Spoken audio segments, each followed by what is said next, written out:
morning.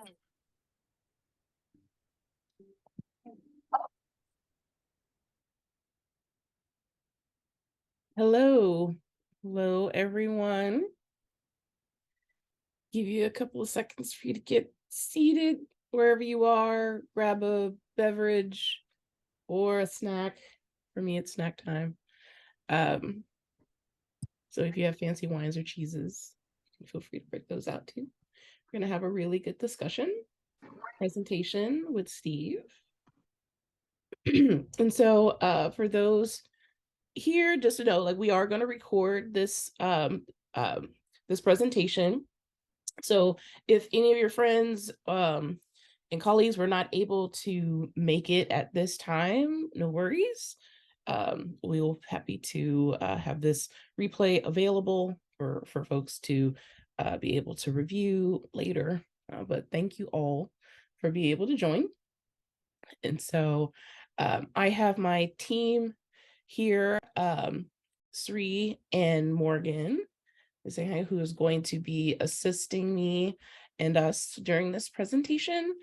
And we're going to be monitoring the chat. So if you are, if you have questions, we will have a part of the presentation where we will have discussion. So if you have any questions for Steve or the team around the topic, don't be bashful. Feel free to send that via the chat. And when we get to the discussion session, you can also feel free to unmute yourself if you feel like you wanted to be able to speak to your question as well. So first, I will describe myself and say hi. So introduce myself. My name is Karma Kelly. I go by pronouns she and they. For those who may be visually impaired, I am a African-American woman with no glasses on this time. Typically, I do wear glasses, but my sinus headache is telling me no. And I have a small blue head wrap, and I'm in my office at this time. I would love to give Sri and Morgan just a quick intro, so you know who they are, part of my team.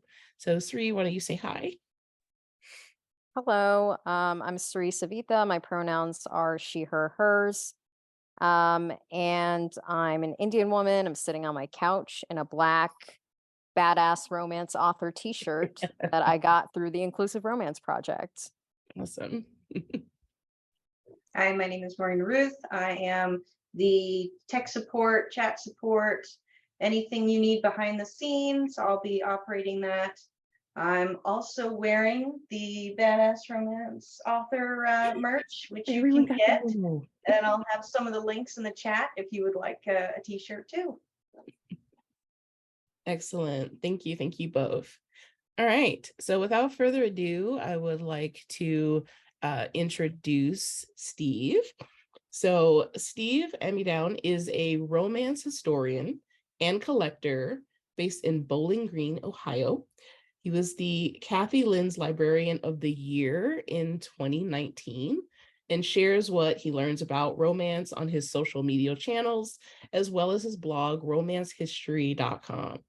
That is an awesome domain that you've claimed, by the way. I got to give it to you. Romance History 101, how where we've been can inform where we're going.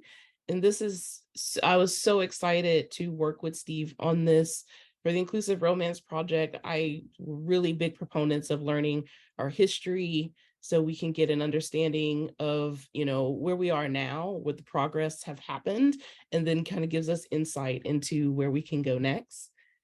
Every romance author has a story about the books that made them want to open up a blank document and start writing.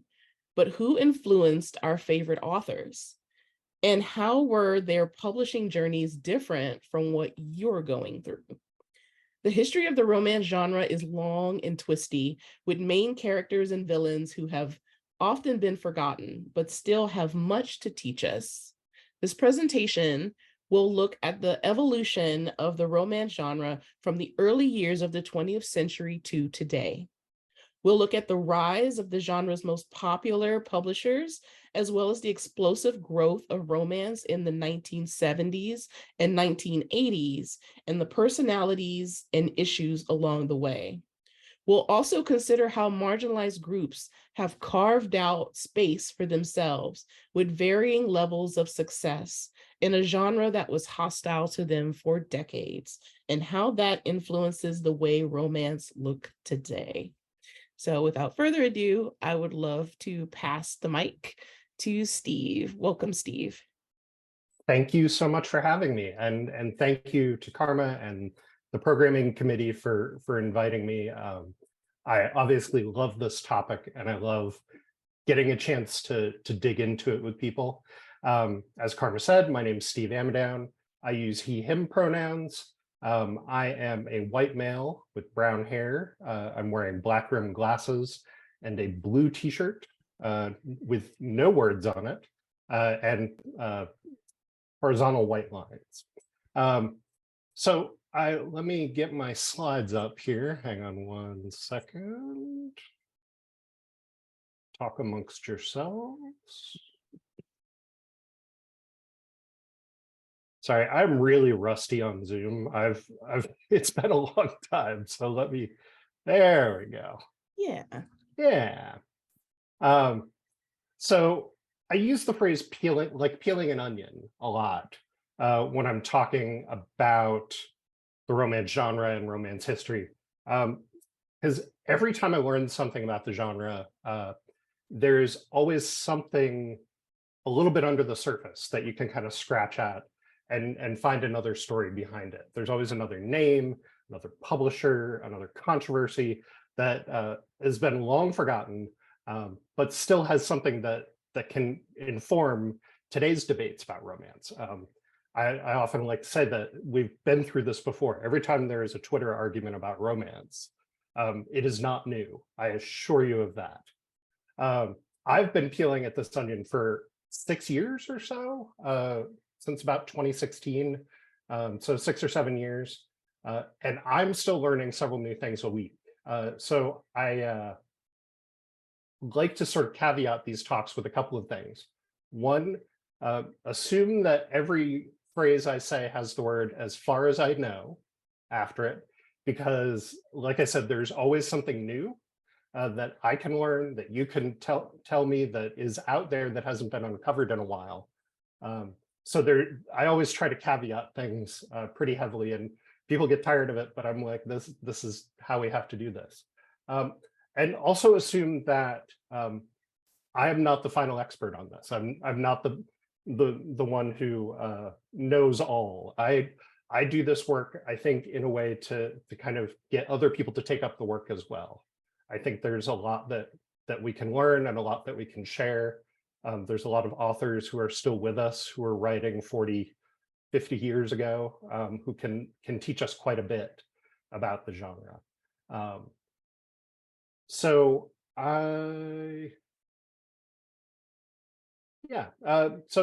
hopefully this isn't the case since you're already here, and I'm so glad you're all here. But you might be wondering, why do I need to know this? How does this impact my writing, my reading, my editing, whatever it is you do? And that's a totally fair question. I think in a lot of ways, whether we know it or not, history is always there with us, and it's there to teach us that we're not alone. That we are standing on the shoulders of those who came before us, whether it's in life or in publishing. It seems silly to talk about publishing that way, but it really is true. There are those authors and publishers who put dents in the barriers or smash down barriers entirely, that we need to know about. In a genre that's so historically dominated by white folks, and white women in particular, I think it's vital that if you're part of a marginalized community of any identity, you need to know that there are moments and there are people that you can look back at and see that there's a path that you can follow. The old saying is, you can't be what you can't see. And that, I think that uncovering this history helps us as people who are involved in the romance genre, in Romancelandia, however you want to put it, see where we come from. And I think that's a really important step in the right direction. So I think when we start, it's helpful to take a quick look back. This is sort of outside of my usual area of study. So I only do quick looks at this. But look at what romance looked like before the 20th century. The beats of the romance novel have been around forever and ever. Though our ideas of, the HEA and all of that are fairly recent, like developed in the 1980s, basically. But for example, we often talk about Jane Austen's writing as being the sort of proto-historical romance novel. This is where Regency romance comes from in a lot of ways. But at the time, she was writing contemporary novels about contemporary manners and morals. And I think that, her work sort of plays to how we think about contemporary romance today.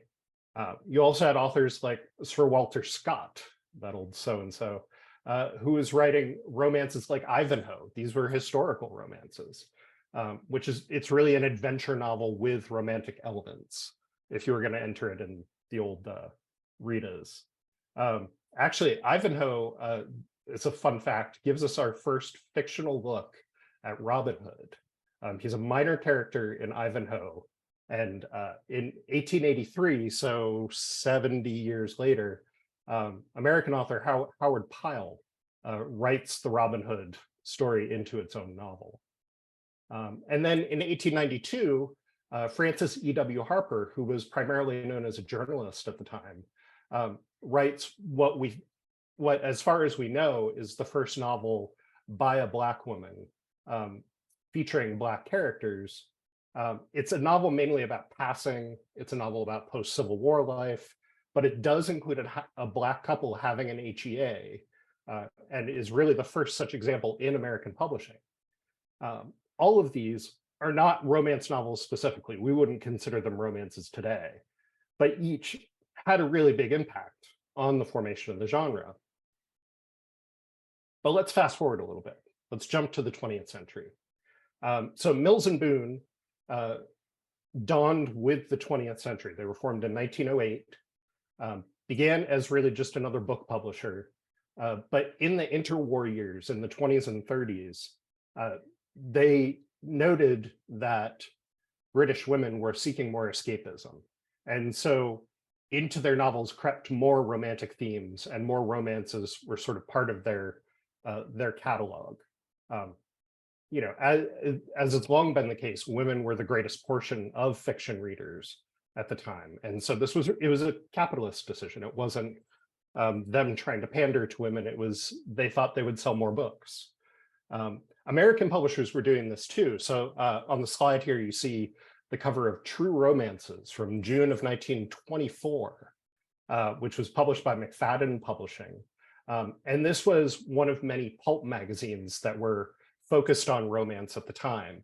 And in the American publishing world, you had serials. So you had weekly little pamphlets that would be always end with a cliffhanger, but they were love stories, and they would run to probably 800 or 900 pages by the time they were done. I've seen some of these collected, and they're enormous, mostly by anonymous authors or pen names. But they were sort of an early attempt, like Harlequin would later do, to do sort of a mail order business with romance. You had pulp magazines, you had romance hardcovers. So paperbacks didn't come along until the 30s. So publishers were publishing romances in hardcover. Nurse romances kind of came after World War I. They were a lot more popular during that time, and that popularity would last into the 70s, really. These were mostly contemporary stories. The main characters were largely young and virginal, but they represented every level of society. So it would be the small town girl who becomes a nurse, all the way up to movie stars and politicians and bandits and all of these things. So it was a really interesting mix of topics at the time. So paperbacks are widely introduced in 1935, which is in the early years of the Depression. And so the economical paperback becomes really popular for both publishers and readers. They were cheap, they were easy to make, they were easy to carry. Soldiers took them off to war. Everyone could carry them in their back pocket, and all of that. And so paperback-only publishing houses spread it up everywhere. So a lot of the publishing houses we think of today, Avon, Dell, Pocket, Penguin, all came around in the sort of started in the 1930s and early 1940s. And so they would mostly start as reprinters. They weren't publishing new works, they were mostly reprinting things that had been available in hardcover, collections of newspaper columns, things like that. It wasn't like an organized line of novels like we think of today. One such house of reprinters was Harlequin, which was founded in Winnipeg in 1949 by Richard Bonnycastle. And Bonnycastle was a printer who saw the paperback as an easy way to keep his presses running in between commercial jobs. And so early Harlequins run this really wide gamut. They were murder mysteries, epic historicals, Westerns. There were books about hockey. There were books about, like, factual books about hockey and curling and football and gardening and healthy eating and all of these other things. But as they went on, they discovered, just like Mills and Boon did, that romance sold best.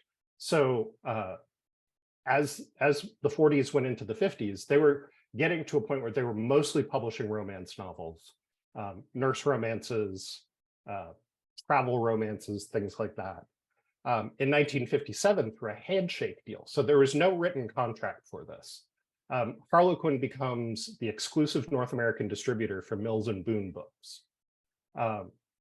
And this contract was actually renewed on a yearly basis at a luncheon in New York, where Richard Bonnycastle would meet either Mills or Boon, who were real people, and they would shake hands and they would carry on their deal. That is a whole other story. There's layers on layers to that story. But in the mid 1960s, Harlequin strikes a deal with Simon & Schuster and begins wide distribution of their books in the US, which opens up this whole new market, and creates this boom in the romance industry through the late 50s and early 60s. And a lot of that was drawn from the growth of the white middle class. So middle-class white women who were not expected to work in this part of the century and were freed by technology from many of the most demanding domestic tasks. They had free time, they had pocket money to spend on books at the drugstore or wherever else they could find them. And publishers did not waste this chance. They would tailor the books to these women. So again, they stuck with the young virgin, often 17 or 18 when the book begins, who would meet an older, successful man, sometimes in his 30s. Sometimes he would be her guardian, which gets into some really interesting dynamics. But he would, he'd be a doctor to her nurse or a guardian, or someone who was helping her in some way, and their love would come about, and the book would end with the kiss. And this was a very successful formula for Harlequin. Mills and Boon was getting to a point in the 60s where they were starting to push the envelope of sensuality a little bit. So they were still closed door books, as we would consider them today, but there was maybe a little more heat. But Harlequin did not automatically reprint these books. They would actually sort of go through their own censorship process, where Richard Bonnycastle's wife and his daughter-in-law would review each Harlequin or each Mills and Boon book to see if it was suitable to be printed by Harlequin. So it created this like weird double censorship model where like Mills and Boon was trying to publish chaste romances and Harlequin was publishing chaster romances. And so it was a really interesting sort of back and forth. And so what would happen is other publishers like Dell or Avon, if they were even bothering to compete in the romance space, would just try to copy Harlequin, because that was successful. So you had this very tame sensuality in the world in the mid 50s through the 60s. And, I think as we all sort of think about mainstream romance now, it was the same thing where it was a very conservative version of what was going on in the real world. Not a reactionary version, but sort of a very held back version of things. As the US began to go through the social changes of the 60s, romance was pretty steadfast. There were still nurse-doctor romances, though those started to fall out of favor, though not before Ruby Saunders wrote her Marilyn Morgan series, which was a series of 4 books written between 1969 and 1971, featuring Black main characters. They were the first of their kind. And Marilyn Morgan is also a really interesting character because she is the female lead in each of the 4 books. So she is the romance heroine in all 4 books. The man is the one who changes. So they're very progressive in a number of ways, but they're really interesting books. And if you can find them, they're very tricky to find. They're worth looking at because they're very transgressive for their time. You did have LGBTQ romances being printed through the 40s and 50s. They were largely sort of slightly sleazy, or they were cautionary tales. Usually to be published, one of the characters would have to die. There couldn't be a happy ending for them. There were exceptions. Patricia Highsmith, The Price of Salt, has a relatively happy ending. James Baldwin wrote several books, like Giovanni's Room, again, relatively happy endings. And these were largely from smaller paperback houses. The major publishers wouldn't touch these. And they would sort of end up in these kind of almost lit fiction type categories. So they were never accepted by the romance mainstream. They were always sort of out of things. As the 70s started to dawn, you did start to see queer stories with happy endings, although still outside of romance. You had Gordon Merrick's series, which started in 1971 with The Lord Won't Mind, and Anne Allen Shockley, who was a librarian. Her book, Loving Her, which is an interracial romance, came out in 1974. Another thing that happened at the dawn of the 1970s was you had a series of Supreme Court decisions that made it harder to ban so-called obscene materials. And this is going to feel really familiar to anyone who's been following the news. So prior to this, states had a patchwork of laws, usually making it a jail-worthy offense to mail something that was seen as obscene. The Supreme Court sort of stepped in 1970, 1973 especially, to establish sort of what's known as the Miller test, which is generally the accepted test for obscene materials. Florida and other states seem to have ignored it in recent months, but that is sort of where we are. But as a result of this, mainstream publishers became less reluctant to publish more graphic sensuality in their books. So in 1972, you have The Flame and the Flower, which launches The Bodice Ripper. The Flame and the Flower is an evolution of other books that came before it, but it sort of became the first massive hit of the modern romance era in 1972. In 1973, Harlequin sort of finally wakes up and starts publishing some of those spicier Mills and Boon books as Harlequin Presents. So this was their first step outside of Harlequin romance. So they had a whole separate line, which had a slightly higher heat level. Again, still closed door, nothing major. In 1974, Janet Daly becomes the first American woman to write for Mills and Boon. She was not the first American woman to write for Harlequin, which is what you usually read, but I could do another half an hour on that, which I won't. But she becomes the first American woman to write for Mills and Boon, which is huge because it means that those books then come back to America as part of Harlequin's Presents line. And so as the 70s roll on, Harlequin with these two lines becomes an absolute behemoth of romance publishing. No one can compete with them.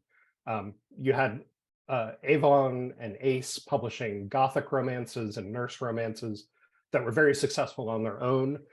Avon's Satanic Gothics are pretty amazing and difficult to track down, but they have a great like pentagram on the cover, again from Avon, like a major publisher publishing Satanic works, which is really fun. You know, at the same time, as you come through the 70s and into the early 80s, you do start to see LGBTQ romance developing slowly alongside its straight counterparts. So you had Naiad Press, was founded in 1973, and was sort of the biggest independent publisher focused on lesbian fiction. They published not only new works, but they went back to those books of the 40s and 50s and published some of the older ones with some additional context and within the context of being a lesbian focused publisher, which brought those books back to a new audience, including The Price of Salt and some others as well. You had the books I mentioned earlier by Gordon Merrick and Anne Allen Shockley, and that led to Avon Books, which became a sort of haven for queer romance in the 70s and 80s. So not only did they publish Gordon Merrick, they published the two books by Anne Allen Shockley, including Say Jesus and Come to Me, which was a Black lesbian book. You also had Vincent Verga, his brilliantly titled Gaywick, which came out in 1980 and is a gay Gothic romance. There's a fantastic Fated Mates episode where they talk to Vincent Verga. I highly recommend because he is a character and a half and really a fascinating guy.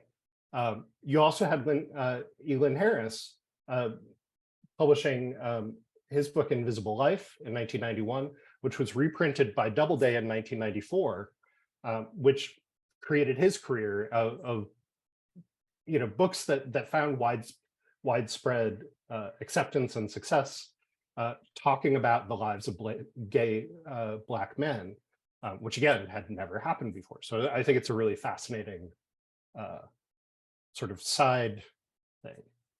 We can't talk about romance, especially in the 80s, without talking about Vivian Stevens. Vivian is still with us. She, I believe, just turned 90 earlier this year. She is great. She is from Houston, born and raised. She was a number of things. She was a teacher and a flight attendant and a model. There's a really great picture. I link to it in the slides, but there's a Texas Monthly article that if you haven't read about Vivian is fantastic. And there are some pictures of her modeling at Lincoln Center that are really great, and it's fantastic.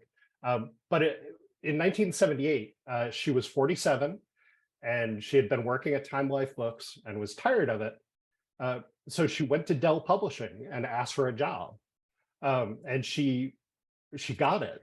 I've talked to her about this, and it's a fascinating story. She tells it far better than I can, obviously. But she was assigned to Candlelight Romance, which was a struggling, would be putting it nicely, a small line of romances that mixed contemporary and historical. It didn't have a real identity or anything. But Stevens sort of threw herself into it. She was a romance reader herself. And so she went out to talk to readers. She did reader research. She went to drugstores and bookstores in New York and talked to women about why they were buying certain lines of books and not buying her books. So through all this research, she arrives at this absolutely revolutionary idea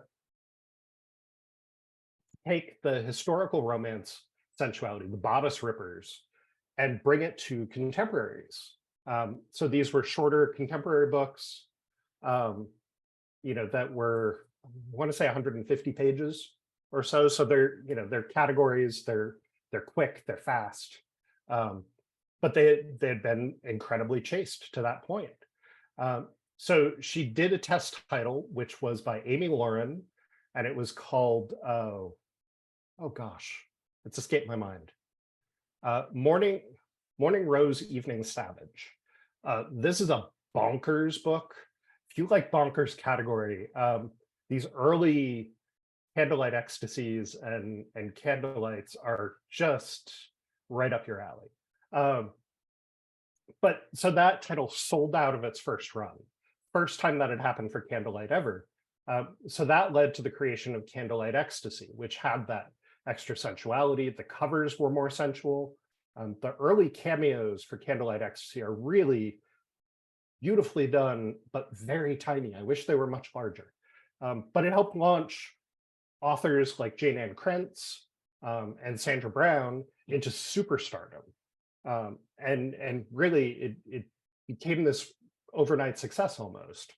And so, but the other thing that Vivian introduced with Candlelight Ecstasy was what she called the ethnic romance. So she recruited a handful of women of color, asked them to submit their manuscripts to Dell. They weren't necessarily writers in every case. Some of them worked in publishing. Some of them were journalists. The first help me. The first book to be introduced was Entwined Destinies by L.C.B. Washington, who was Someone help. an editor at Life magazine, I believe, at the time. She would go on. She was an editor at Essence later on, and so she wrote a book basically based on her adventures as a journalist, going to London and meeting handsome men and all of these things, and that so results in Entwined Destinies, which hit bookstores in 1980. So in the first year of Candlelight Ecstasy, Stevens added books by other Latina and Black authors, also a Native American author of questionable heritage, but again, introducing Native American characters that weren't stereotyped. But unfortunately, Stevens leaves Dell in 1982, and that was the end of that, because Dell was not really interested in completing that effort. Stevens also played a key role in organizing romance writers. So while at Dell, she met a group of aspiring authors from Texas who could not get their manuscripts read in New York. They couldn't reach Harlequin or any of the other publishers. So she encourages them to join together. They form the Romance Writers of America in Houston in 1980.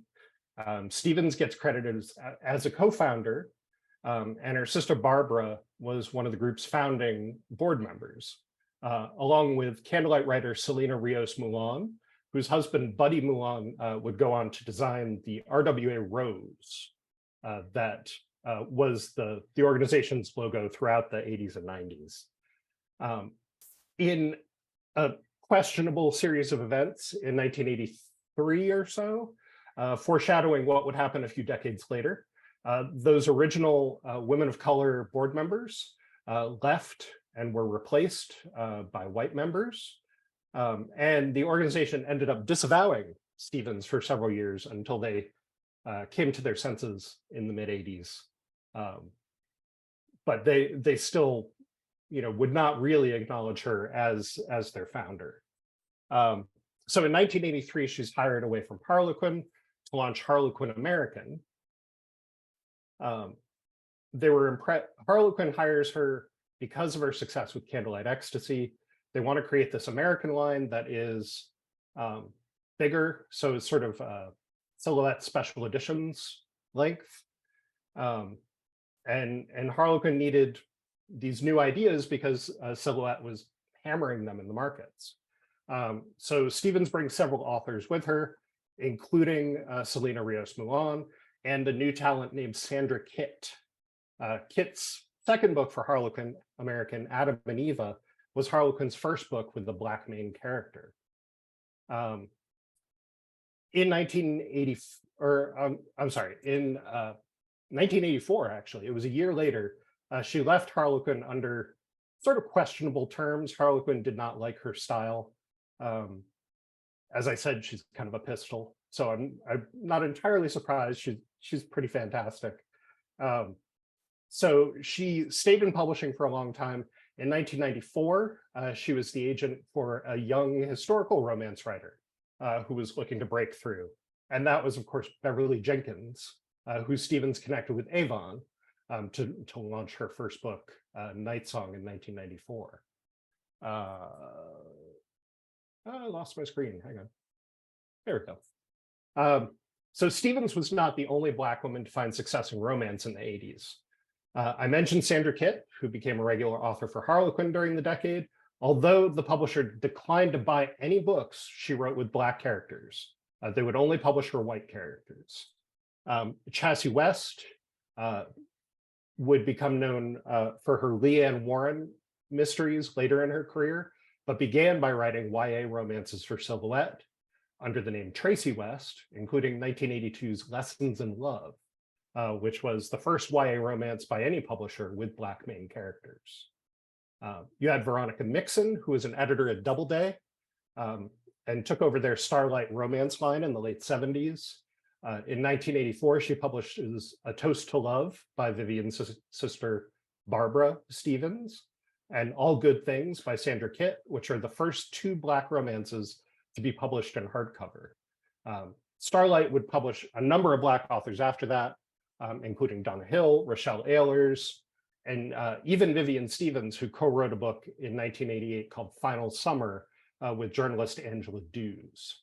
In 1990, retired federal employee and romance reader Letitia Peoples grew weary of publishers putting out only occasional Black romances and began her own publishing company. She cashed in her retirement fund to do this. Odyssey Books went on to publish only 11 books before folding in 1993, but it proved that there was an audience for regularly published Black romance. And it gave authors like Rochelle Ehlers, Frances Ray, Mildred E. Riley, Ebony Snow, all a chance to get published. Odyssey came along at a moment when Black culture was really gaining a larger foothold in American mainstream media. You had sitcoms like A Different World, Rock, Living Single, showing up in houses every week. Spike Lee was a superstar director at this point. Yo MTV Raps was spreading hip hop culture all around the world. And so mainstream media was catching up. Romance publishers, as they often were a little slow to catch on. But in 1993, Walt Zacharias and his son, Steve, no relation, of Kensington Publishing, announced that his company was looking to publish romances that weren't just about young white couples. So they were struggling in the market to find their space. So they were looking to try different things. So they tried couples over 40. They tried books with only a male POV. So some of these worked better than others. The couples over 40 was actually pretty popular. They were paperback sized. They were also larger print. So a really fascinating little experiment. But it was in June of 1994 that they find their big hit. So Arabesque was a line that would be written by Black authors featuring Black couples. So the line launches with these three books by Ebony Snow, Frances Ray, and Sandra Kitt, all Odyssey Books alumni. In that same month of June 1994, Avon publishes Beverly Jenkins' Night Song, and Harlequin somehow doesn't get left behind and publishes a book by Maggie Ferguson called Looks Can Be Deceiving in Harlequin Intrigue. So that means in June of 1994, in that 1 month, readers could find 5 different Black romances by Black women on their bookstore shelves. That had never happened before. Arabesque would continue to publish 2 books a month until 1996, when they expanded to 3 books a month. In 1998, they sold it to BET, who continued the line, but also used the books to create TV movies. BET then sells it on to Harlequin in 2005. So there's hundreds of books published. It's sold twice. This doesn't happen to an unsuccessful line. This showed there was a market. There were people out there who would read these books. And as I go through my collection, I find like 3rd printings, 4th printings, initials all over these books. Like they were passed around from person to person. These were not unsuccessful books. In fact, when Kensington sold Arabesque in 1998, they agreed to a 5-year non-compete agreement. So they wouldn't publish any Black romance. But the minute that expired, they created Defina to publish their own Black romance again. So they understood the market. Other people understood the market. So now we have to jump forward to today, unfortunately. This kind of gets outside of my research parameters, but it all links back, I think. You had all of these major publishers that made promises that they didn't carry through on. Harlequin buys Arabesque in 2005 for Kamani, which they eventually discontinue in 2018. A number of the Black authors from Kamani go over to the Desire line, which is going to end later this year. In historical romance, a number of authors have tried to follow in Miss Bev's footsteps. A couple of notable ones are Alyssa Cole and Piper Hughley, who have written great books that are historical romances, but they didn't get the publisher support. And so they have found themselves sliding into other subgenres to find better success. Queer romances have started to find success with major publishers, but many of these books, especially the stories of gay men, are being written by people outside of those communities, which in and of itself isn't necessarily bad, but it says something about publishing again when gay men aren't being asked to write gay male stories for the big publishers. As many of you know, I'm not telling you anything new here. There's always indie, and Katrina Jackson's going to yell at me for using her book, but this is one of the best books I read last year. So Naiad Press lasted from 1973 to 2003. Bold Strokes came along in 2004, which was the first ebook publisher to really focus on stories across the LGBTQIA spectrum. There have obviously been other publishing houses, ebook publishing houses that have come and gone with varying levels of success and crashing and burning. But also through the democratization of ebook technology, authors have found ways to do their own books and to come up with the covers and the packaging and the promo. I will be honest, I don't know how y'all do it. Massive credit to anyone who's self-published a book. I'm not capable of doing it. So that lack of external support makes everything harder. So it's still harder than it has to be, even though it's easier to do it yourself. So what's been my whole point in this? It's this: no matter who you are as an author, a reader, or an editor, what have you, you have a history that you're building on. And I hope that this gives you fuel as you go through your romance journey. The people who came before you have made cracks in the barriers or drove right through them in some cases. And your work, your existence, honors their work just by you continuing. So don't stop. You are not alone. All right, and there's some links. I'll make sure that Karma has all the slides and things. I do recommend reading these, and they will launch you into a million other articles and books. And that's it.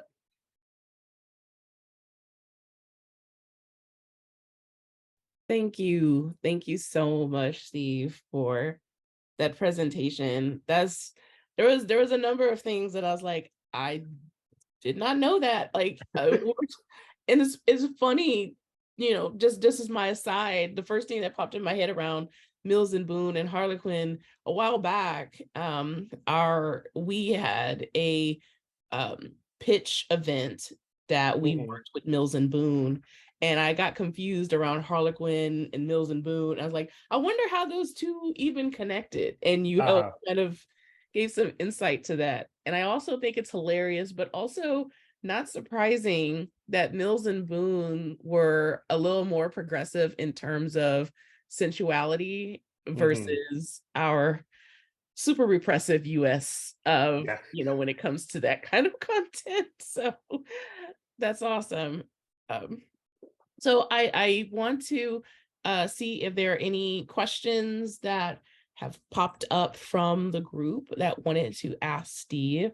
I know one of my burning questions that I'll kick off that maybe folks might, also have is, it's not every day that we run into someone who is an archivist for the romance genre, and just kind of wondering, like, how did you come about this? Did you kind of fall into it? Like, can you give us a little small history of yourself, of how you got into this? I did kind of fall into it. I was always a genre reader as a kid, mostly science fiction and mysteries and things like that. In 2016, I got a job at Bowling Green State University in their pop culture library. And the first thing I realized was how massive their romance collection is. And so I sort of set about, like, I need to learn as much as I can about this. My wife was a romance reader. I was like, give me some recommendations. And so she started me reading, and I was like, oh, this is really good. And so it just sort of snowballed from there. And I think as I started to learn more and talk to more people, it was a conversation with Beverly Jenkins that got me thinking about particularly Black authors. She was like, oh, you should think about this person and this person and this person. I was like, I don't know who these names are. Yeah. So I need to go learn. History. She does. And there are so many just like her who are out there and able to share some of this stuff. And I think I just sort of got a bee in my bonnet. I was like, I have to keep pushing on this and pulling on these threads. And it's fun for me as a librarian, an archivist, a researcher. Like, I love digging into this stuff. And there's, like I said, always like 3 new things I learn a week. So it never gets boring. That's fantastic. I also wanted to ask you too, of, as we, I'm not a huge history buff, but also it's one of those things when you find something that you really connect to and you start learning about the history of it, you get fascinated by it. And I'm sure there's other folks too that may, have this kind of interest and bug. So for those of us who are like, we've seen like, the books, that you were presenting that are like old and hard to find, and we want to get our hands on them and kind of learn about them. For those of us that might want to start, dipping our toe into researching, the history of romance, like what's some of the tips or, thoughts that we might, thought process that we might want to consider if we want to dig a little bit deeper in this? Yeah, so I think the first trick to book collecting is always collect what you love. So if you like a certain author, collect those books. And also, you can find interviews with them, or YouTube videos or whatever, and they'll talk about the authors that inspired them. And you can kind of reverse engineer their careers sometimes, just digging backwards. I do recommend following me on Instagram, which is tooting my own horn, but I try to share everything I get in, and talk a little bit about why I think it's important, which is not the be all and end all, but it might give some folks ideas. I talked about these 1994 books, and that just lit off a whole firestorm of people who were like, I'd never thought about this, or my grandma had these books, or whatever. I will say that I bought all 5 of these for probably less than $15. What? Yeah, so thrift books and Abe books are your best friends when it comes to collecting romance. Mhm. There are very few rare book dealers who deal with romance. Um, uh, Type Punch Matrix, which is run by Rebecca Romney and her several other folks, is really sort of the only one that deals in the really expensive romance books. But you can find these paperbacks really cheaply if you just sort of dig around a little bit, um, and you can look at them and you get a sense of whether it's the advertising in the middle or you know the some of these will come to me and they'll have initials or they'll have a stamp or they'll have a sticker, and that gives you another name to research, like who was this person who owned this book. There's just a million little ways, and I think the best thing to do is always just to start pulling on the thread Mhm. and find that thing you're interested in and start digging deeper. Like if you want to dig into arabesque, like there's a lot of books out there that you can dig into and find. There's, I think, something like 600 books in the end for arabesque between Kensington all the way to Harlequin. um, and so and there's a lot of authors in there as well.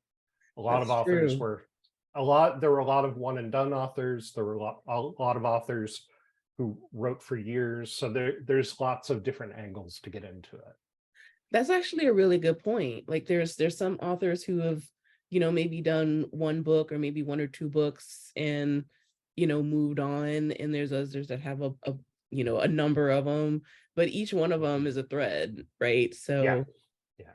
And you'll find authors who have used pen names mhm. to write black stories under one pen name and white stories under another, or you know there's all sorts of ways to do that. And the best way that I've found to research romance pen names is there's a website called fictiondb.com, Okay. which has some romance people running it, I think. I don't know, but their romance information is top notch, 10 times better than Goodreads or anything like that. So there are Whoa. lots of little places on the web that you can find that will give you that information. But the biggest thing is just to be relentless and to just keep pulling. So Yeah. yeah. That is fantastic. I didn't even know that that database existed. But yeah, when I think Yes. about authors in our, especially with us indie authors, like we'll for every brand, we'll have a pen name. So Uh-huh. yeah, tracking those things down can be, quite a beast. That's Yeah. fantastic. That there's a database that some people invested their knowledge in to do that. Yeah. And there were actually print uh pen name lists that came out in the 80s and the early 90s that are now wildly out of date, but they're fun to go back and look through. Um, and I talked about some of them on my Instagram a few months ago, and they're really fascinating. So like you can find out that Jane Ann Krentz had 7 different pen names. Yeah, like I didn't know that she was also writing as Amanda Quick. Um, Yep. that Yep. because I remember having a friend of mine, everyone has like a story of like how they got started in romance. And one of my guy friends used to be so embarrassed that his mom had a whole library of books and didn't mind like sharing them and loaning them out to us. But Hmm. once we figured it out, like everyone would be coming to his house. He's like, I can't even get a date with any of y'all, but y'all will come to my house to borrow books from my mom. And she introduced me to Sandra Kitt, to Miss Bev's Hmm. books. She offered me some books from Amanda Quick. And yeah, it took me, I think, about a decade for me to connect that Jane also wrote. That was the same person, just a different Yep. person. Yep. So, well, I don't want to hog anything up. Morgan, was there anyone that submitted any other questions? Someone had noted, I think it was DL that said that your book collection for romance must be crazy, Steve. So it is a little crazy, but mostly because I tend to collect odd things. So I'm not like trying to collect every Lisa Kleypas book, right? Like, Mhm. you know, a month or two ago, my collecting thing was I want to collect every Black romance published in the second half of 1994. Like I get real narrow in my collecting, and because otherwise I'd just have a billion cajillion books. That makes So sense. I have 4 shelves. It's not that bad. I will occasionally get rid of books. I'll occasionally say, this doesn't give me joy anymore, and I'll let it go. So Yeah. There was something that was in the back of my head when you had mentioned that. Oh, so I think that might be also something for those of us that might be looking into, doing more research, that maybe we want to, for those of us who have a hard time saying no to clutter, to maybe like narrow our focus a bit. Would that be some advice we want to consider? I mean, I think so, but that's just because I live in a house where we throw things out frequently. Yeah. So I try to keep it narrow so that my books don't end up in the garbage bin occasionally. But yeah, it's also like, just think about, like, are you actually going to read it? Does it again bring you joy, right? Like, does it connect you to an author or connect you to a moment that you treasure in romance? They don't have to be great books. I have Tender is the Storm in its first printing, which I'll probably never read because the book is falling apart to begin with. But it's also like, it's another historical, but it has like naked butt on the cover. So it's fascinating to see, like, this went through publishing. Yeah. And then they put a starburst over it in the second editions. A question we have from the audience, another one is, what is a particularly interesting myth that you've kind of busted about the romance genre that you've discovered during your research? Ooh, I think one of the big things is, in researching Black romance, there sort of became this accepted idea that it started in 1980, when that really wasn't the case. Like, it goes back and back, and Miss Bev has talked about this in her chapter in Black Romance Matters, where it goes back to Francis E.W. Harper in 1892. So there's a century of history. It's not 30, 40 years. So I think that is something I try to harp on quite a bit. Like 1969, we had those Marilyn Morgan books, which are really of the moment and very much kind of slip in under the radar, right? Like, they weren't heralded or put down or whatever. They were just there and they just existed. And like, that is fascinating to me. So there's that. There's also the Janet Daly didn't publish her first book in 1975. It was 1974. That I wrote about that on my blog. There, you can go read that. But basically, this idea that Janet Daly kind of made her career by lying about her career.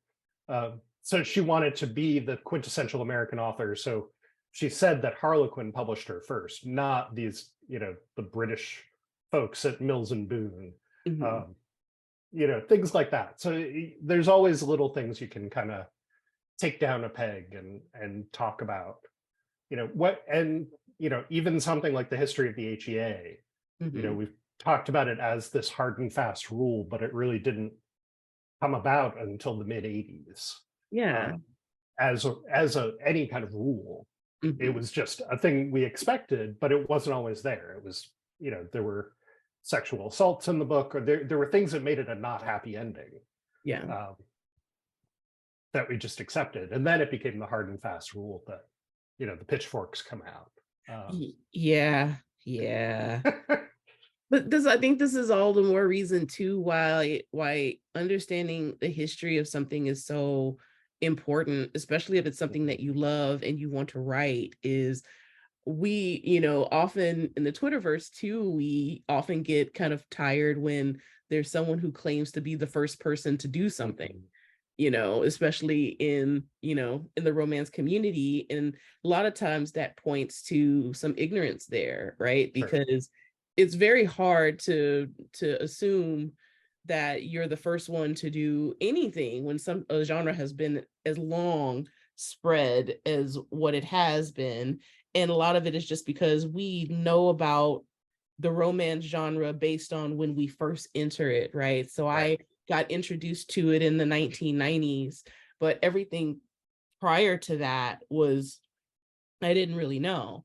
Right. And so other people too, some people, just now delving into it now, and like all the history before that, they aren't really privy to.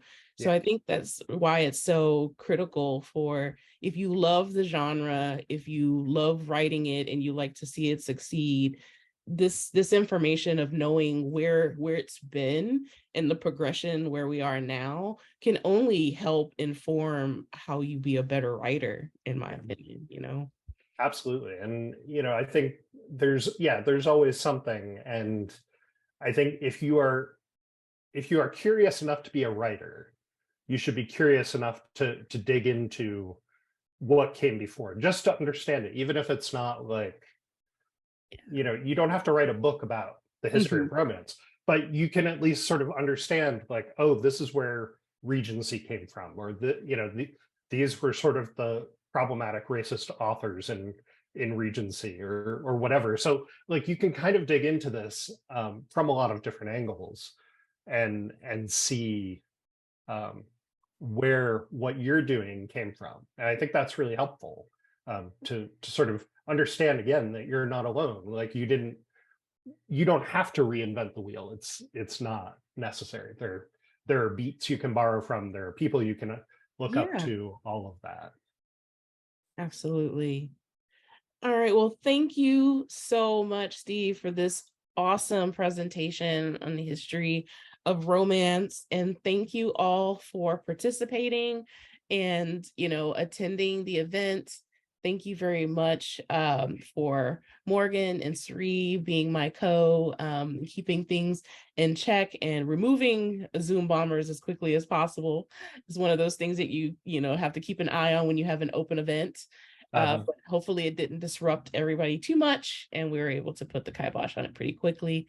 So thank you, everybody. Like I said, please feel free to share with your friends and groups. We try to have community events like this that helps better the romance community, and feel free to share and join us, and we'll put out the replay in a couple of days when we have it available.